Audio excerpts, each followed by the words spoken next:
Creativity is an addiction. Unplugged because we will always say yes to creativity. Totally uncut because we all make mistakes. So turn it into a tool. This is Arroe Unplugged. Stream thinking. Learning how to trust what is in your present. Now, to get there requires some practice, some patience.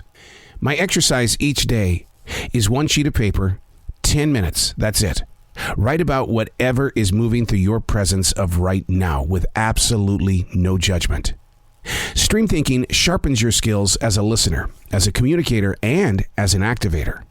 Learning how to trust what is right now. This is Stream Thinking. Today we're reading from May 27th, 2023. I call it living the life on the Google Calendar. Basically, fill in the blanks, baby. I rarely, if ever, say no to another opportunity. It's who I've always been. I mean, to say, yeah, I did it, is an honor and an educational tool. It's always been a part of my journey. I never know where I'm growing. Therefore, I call it the great mystery. I'm not saying it's a good or a bad decision, but it's allowing the system of living and thinking to be available every day, to be a different experience. I like that. It's never mundane. I might be exhausted and weirded out by not knowing what day of the week it is, but I just know that I lived up to my Google Calendar's expectation. Oh, I'd say it's borderline addiction. The need to always have something to do. How many people do you know in your personal life that just consistently tell you how much they hate their job? When I hear that from people, I always remind them, you made a choice to come to work today. And in that choice, the one that you championed, you're adding darkness to it by saying, I don't like the choices that you made. Dig beyond your personal outer layer personality. You've got to understand that no matter what you do in your day, be it a Google Calendar life like mine, or just go to the same job every day, the same time, in the same car, on the same highway, that you made a choice. Believe in that choice. You're doing it. Why? Well, you've got bills to pay. You've got things that you need to buy. You need to fix things up around the house. I understand that. But you still made a choice. You were still the leader in this battle of growing forward. Trusting that choice is a very difficult thing. That's why I became a daily writer in July of 1994. I no longer had control of the choices that I was making. I was just walking through life. But life is more than that. You are a student of all things changing, especially in this present day of so much constant change, be it universal or personal.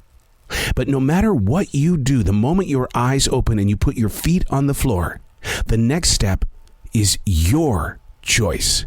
You're in control, not your boss. You made the choice to go in. Now, go make the choice of being the greatest that you can be in that moment of now.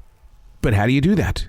If all you know is how to quit or how to set things aside, to procrastinate and to not do, how do you suddenly become a champion of your choices of having a greater, better day without having to run to McDonald's or some sort of fast food place to kind of re-energize what you think is a positive moment?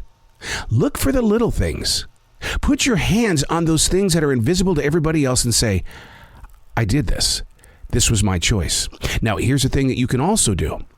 If you want to take a little darker route, when you have those moments where you say, God, I hate so-and-so in that office, man. They're never friendly. Okay, you created that decision to think that. You felt that way. That's yours. You own it. So change it. If that person in that office is driving you nuts, then why don't you take the steps forward to share a conversation? Just go up and say, how's your day today? Is there anything I can do to help you out? All right, man. Excellent. I know I'm a little bit busy, but if you need something, I'm here.